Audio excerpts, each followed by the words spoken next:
Hi, and welcome to a special Cold War space diplomacy episode of Ins Division. Well, it's the new Cold War anyway. I'm joined by a recovering aerospace engineer, Rand Simburg, who writes about space for all kinds of places, USA Today, Popular Mechanics, everywhere you look, it seems like.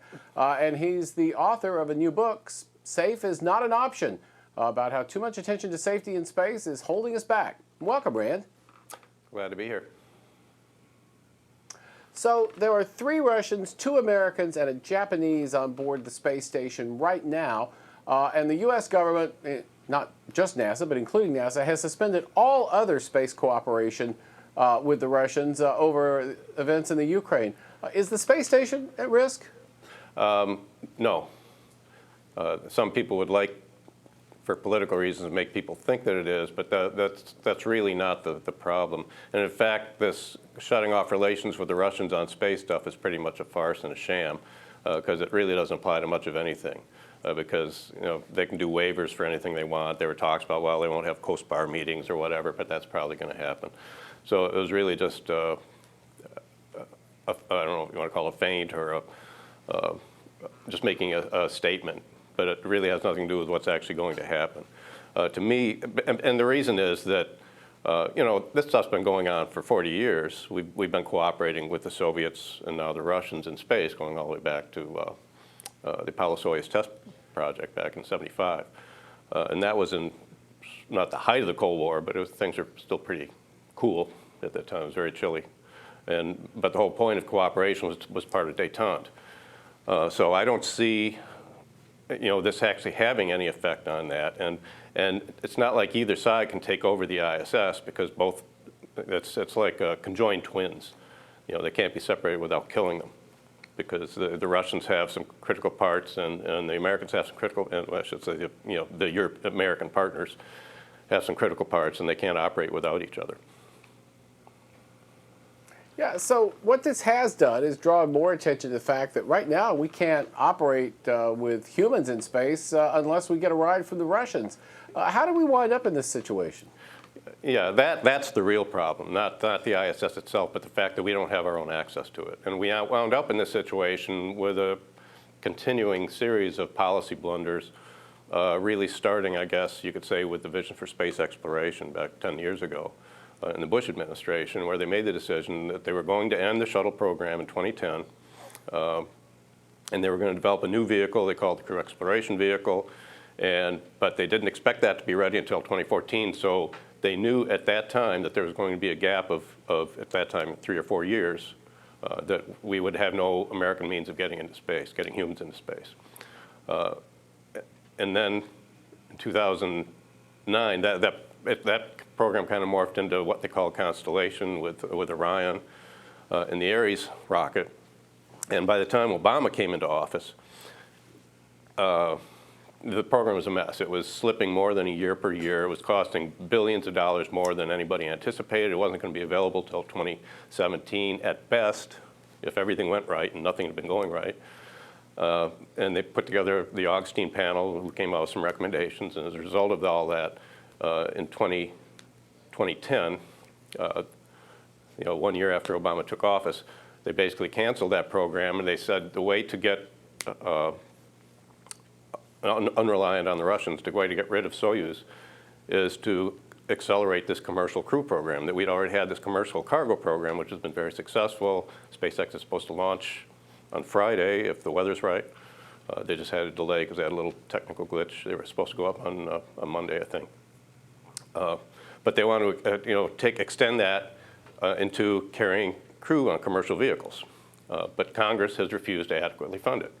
So right now, the official story is from NASA that it's not going to be available until 2017, when the original plan, when they first started in 2010, was they're supposed to be available next year. Now, if we really needed to get somebody to the station or back from the station using commercial services, could we pull that off now? I think we could. It's quite a matter of how much risk you're willing to take and what probability of loss of crew you're willing to accept. The problem is that in the latest authorization bill, NASA authorization bill, last week, Congress put in explicit language, I think in the House, that said, for commercial crew, safety is the highest priority. And if we'd had that attitude... So they need a copy of your book. Yeah, some of them have it, but not enough, obviously. If we'd had that attitude 45 years ago, we wouldn't have done Apollo 8. We wouldn't have done Apollo 11, which is the 45th anniversary this summer. I was talking to Buzz Aldrin yesterday, in fact, and I said, you know, if we'd had safety as the highest priority, if that had been true in the 60s, we wouldn't have gone to the moon.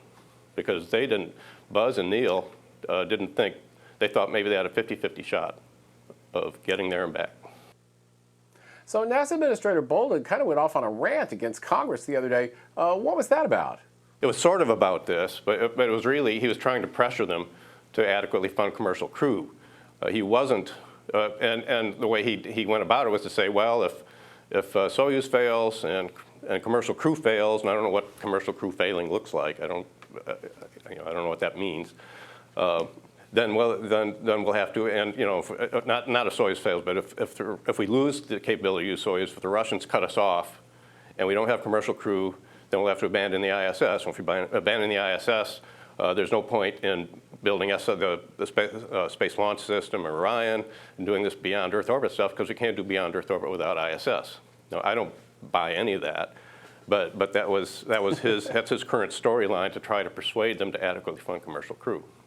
Now, where I fundamentally disagree with him is that there's an implicit, because of this safety is the highest priority thing, there's an implicit understanding that commercial crew is going to be done according to and they're not even doing it on Space Act agreements anymore, which is how they got so far with the cargo system. They're going back to a conventional federal acquisition regulations procurement, which is one of the reasons that space is so expensive and so slow. And they've imposed that on commercial crew with the next round of contracts.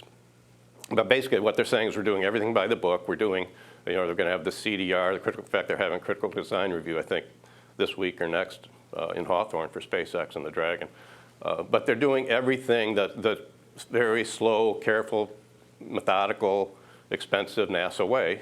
And by that schedule, they're saying, well, 2017. Now, you asked if could we do it this year? Again, I would say yes. There's an old story about the guy who gets into a hotel late at night, and the desk clerk says, well, I'm sorry, sir, we don't have any rooms. And he says, well, if I were the President of the United States, what would you be able to do? He said, well, we could probably accommodate you then. He said, okay, well, give me the room you're going to give him. So, I would say the same thing. If there's an asteroid heading for the Earth right now, and the only way to stop it was to put American crew up on American vehicles, you can bet they'd figure out a way to do it. How would you rate the Obama administration's space policy overall, and how would you compare it to what we're hearing from Congress? The policy itself is about as good a policy as we've had in the last 40 years, which is a pretty low bar. That's damning it with faint praise. But it's better policy. I think the real problem with the Obama space policy is the fact that the administration is so inept at trying to execute it and trying to get along with Congress. The whole rollout was such a disaster that it really poisoned relations with the Hill. It's not that they're going to do a lot better because people on the Hill, by and large, don't really care about space. It's not that important to them. All they care about is building big rockets. But the policy itself, the budget requests, what the administration wants to do, would be a huge improvement if Congress would actually honor that and fund it. Okay, one more question. Let's say, I mean, you said, Joe, the Russian modules on the space station depend on the U.S. and European ones. What if Russia decided to just annex the space station, kind of like Crimea? What can we do about it? Well, we would stop giving them the parts they need to run it. I mean, they can't run without us. We can't run without them. That's why I say we're kind of locked at the hip with the thing. Neither side can take over. We can't reboost it without their side. They have the guidance, navigation, control, and we have all the power, or not all the power. There'd be some power on the Russian segment, but most of the power, is on the U.S. segment.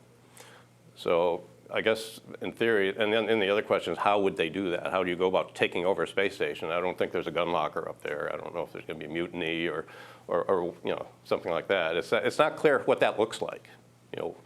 All the Russians could do is cut off our access to it, and if they did that, they wouldn't be getting the $70 million, $72 million per seat we've been getting them, and the price goes up, seems like every year, every time we do a new contract.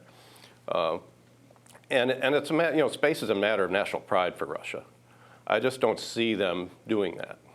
We're the ones who are making all the noise. But to me, we should look at it the other way. We should say we should no longer tolerate being dependent on Russia for access to space. We should be moving heaven and earth to get people into space on American vehicles. And if that means a probability of loss of crew of 5%, okay, we start flying and we make the thing safer over time.